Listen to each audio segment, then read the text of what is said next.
ఆకాశవాణి ప్రాంతీయ వార్తలు చదువుతున్నది షేక్ మస్తాన్వి. ముఖ్యాంశాలు. ప్రధానమంత్రి నరేంద్ర మోదీ 6 వందే భారత్ రైళ్లను దృశ్య మాధ్యమ విధానం ద్వారా ప్రారంభించారు. శ్రీ సత్యసాయి జిల్లా మడకశిర ప్రాంతంలో పారిశామిక వాడ ఏర్పాటు చేస్తామని కేంద్ర భారీ పరిశమల శాఖ మంత్రి హెచ్డి కుమారస్వామి హామీ ఇచ్చారు. రిజిస్టేషన్ల ద్వారా ప్రభుత్వానికి పన్నులు చెల్లిస్తున్న ప్రజలకు సబ్ రిజిస్టార్ కార్యాలయాల్లో తగిన గౌరవ మర్యాదలివ్వాలని రెవెన్యూ రిజిస్టేషన్ల శాఖ ప్రత్యేక ప్రధాన కార్యదర్శి ఆర్పీ సిసోడియా ఆదేశాలు జారీ చేశారు. రాష్ట్ర వ్యాప్తంగా నిర్వహించిన లోక్ అదాలత్లకు కక్షిదారుల నుంచి విశేష స్పందన లభించింది. నిన్న ఒక్కరోజే 45,989 కేసులు పరిష్కారమయ్యాయి. మన దేశ ఖ్యాతిని దశ దిశలా చాటి చెప్పి ప్రపంచ ప్రఖ్యాత నిర్మాణాలను ఆవిష్కరించిన మోక్షగుండం విశ్వేశ్వరయ్య జన్మదినాన్ని ఈరోజు ఇంజనీర్ల దినోత్సవంగా జరుపుకుంటున్నాం. వార్తల వివరాలు. ప్రధానమంత్రి నరేంద్ర మోదీ 6 వందే భారత్ రైళ్లను ఈరోజు ప్రారంభించారు. జార్ఖండ్ పర్యటనలో భాగంగా ఆ రాష్ట్ర రాజధాని రాంచీ విమానాశ్రయం నుంచి దృశ్య మాధ్యమ విధానం ద్వారా ఆయన ఈ రైళ్లకు పచ్చజెండా ఊపారు. జంషెడ్పూర్ నుంచి ప్రధానమంత్రి ఈ రైళ్లను ప్రారంభించాల్సి ఉండగా వాతావరణం అనుకూలించక ఆయన ప్రయాణించాల్సిన హెలికాప్టర్ సిద్దం కాలేదు. కాగా ప్రధానమంత్రి ప్రారంభించిన రైళ్లలో టాటానగర్ పాట్నా, బ్రహ్మపూర్ టాటానగర్, రూర్కెలా హౌరా, డియోఘర్ వారణాసి, భాగల్పూర్ హౌరా, గయా హౌరా మార్గాల్లో ప్రయాణికులకు సేవలందించనున్నాయి. ఈ వందే భారత్ రైళ్లు గంటకు 160 కిలోమీటర్ల వేగంతో ప్రయాణిస్తాయని రైల్వే మంత్రిత్వ శాఖ తెలిపింది. శ్రీ సత్యసాయి జిల్లా మడకశిర ప్రాంతంలో పారిశామిక వాడ ఏర్పాటు చేస్తామని కేంద్ర భారీ పరిశమల శాఖ మంత్రి హెచ్డి కుమారస్వామి హామీ ఇచ్చారు.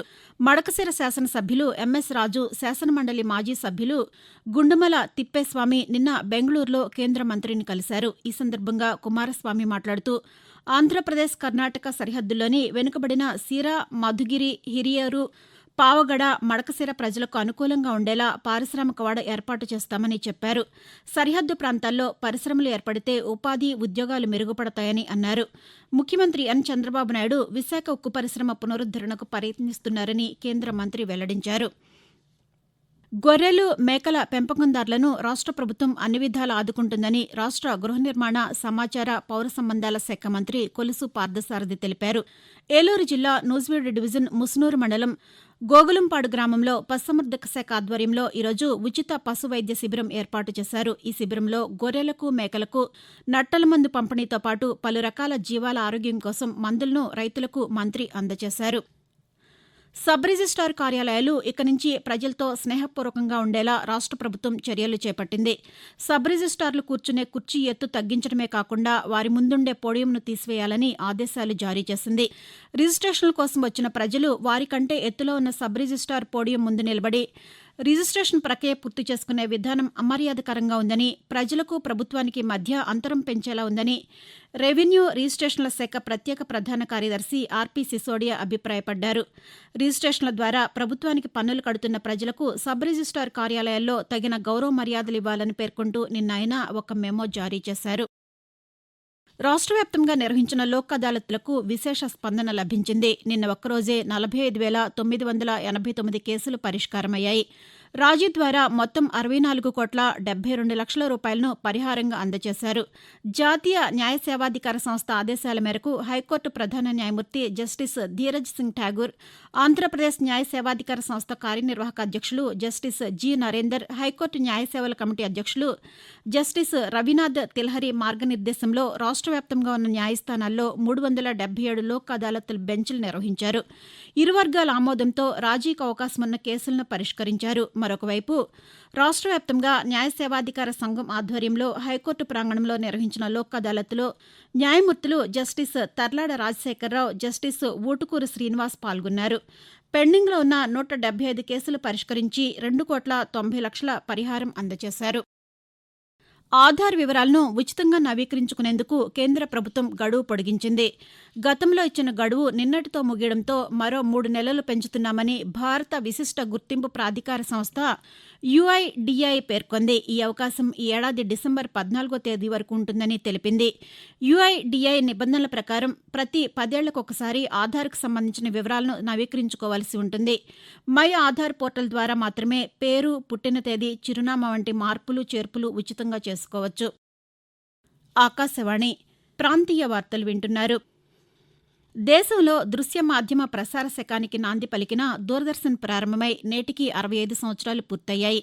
నాటి రాష్ట్రపతి బాబు రాజేంద్ర ప్రసాద్ 1959 సెప్టెంబర్ 15వ తేదీన దూరదర్శన్ తొలి ప్రసారాన్ని ప్రారంభించారు. 1975 వరకు ఇది ఆకాశవాణిలో భాగంగా ఉండేది.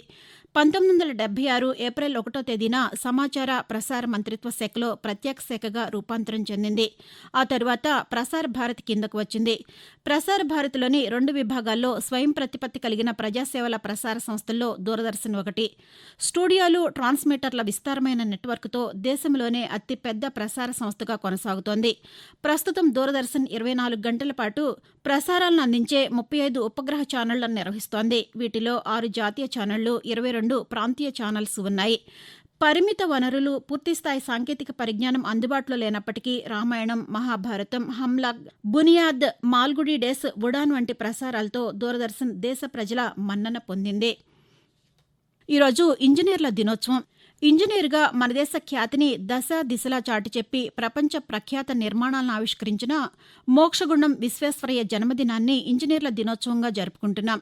కర్ణాటకలోని ముద్దినహళ్లిలో 1861 సెప్టెంబర్ 15వ తేదీన జన్మించిన ఆయన దేశంలో ఎన్నో ఆనకట్టలు, సాంకేతిక కట్టడాలు, వంతెనల నిర్మాణంలో కీలక పాత్ర పోషించారు. ఇంజనీరింగ్ రంగంలో దేశానికి ఆయన అందించిన సేవలకు గాను 1955లో ప్రభుత్వం ఆయనకు అత్యున్నత భారతరత్న పురస్కారాన్ని అందజేసింది. ఆంధ్రప్రదేశ్లో ఇటీవల వచ్చిన వరదలకు సంబంధించి ప్రభుత్వ సహాయక చర్యలపై 16 సర్వేలు నిర్వహించగా అన్నింటిలోనూ 95% మంది ప్రజలు సంతృప్తి వ్యక్తం చేశారని వ్యవసాయ, పశుసంవర్ధక శాఖ మంత్రి కింజరాపు అచ్చెన్నాయుడు తెలిపారు. శ్రీకాకుళం జిల్లా టెక్కల్లో నిన్న ఆయన పాతికేయులతో మాట్లాడుతూ వరద బాధితుల సహాయక చర్యలపై విపక్ష నేతల్లో కూడా సంతృప్తి వ్యక్తమవుతోందని పేర్కొన్నారు. ఈ వరదల్లో ప్రాణ, ఆస్తి నష్టం లేకుండా ప్రభుత్వం జాగ్రత్త వహించిందని, ప్రజలు రాష్ట్ర ప్రభుత్వంపై పూర్తి నమ్మకంతో ఉన్నారని అచ్చెన్నాయుడు తెలిపారు. వాతావరణం.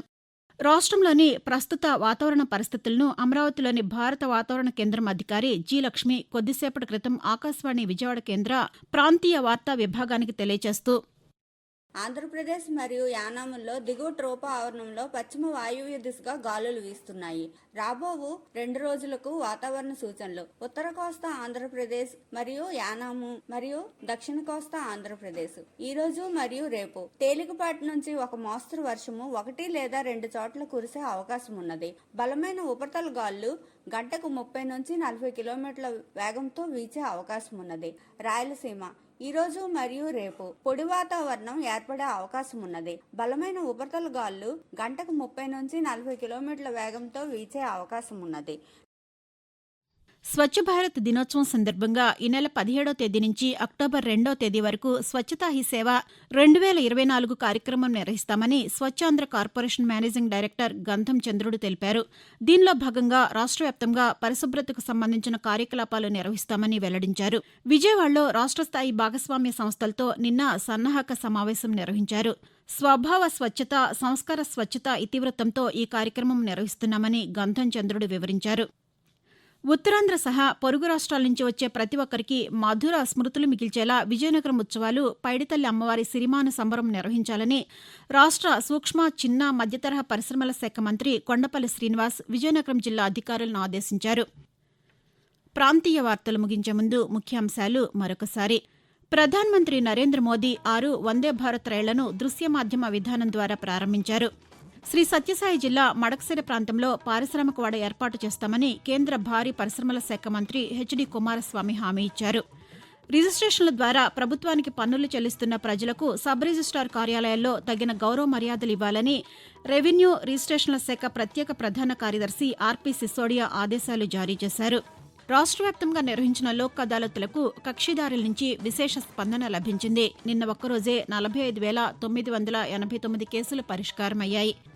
మన దేశ ఖ్యాతిని దశ దిశలా చాటి చెప్పి ప్రపంచ ప్రఖ్యాత నిర్మాణాలను ఆవిష్కరించిన మోక్షగుండం విశ్వేశ్వరయ్య జన్మదినాన్ని ఈరోజు ఇంజనీర్ల దినోత్సవంగా జరుపుకుంటున్నాం. ఆకాశవాణి ప్రాంతీయ వార్తలు ఇంతటితో సమాప్తం.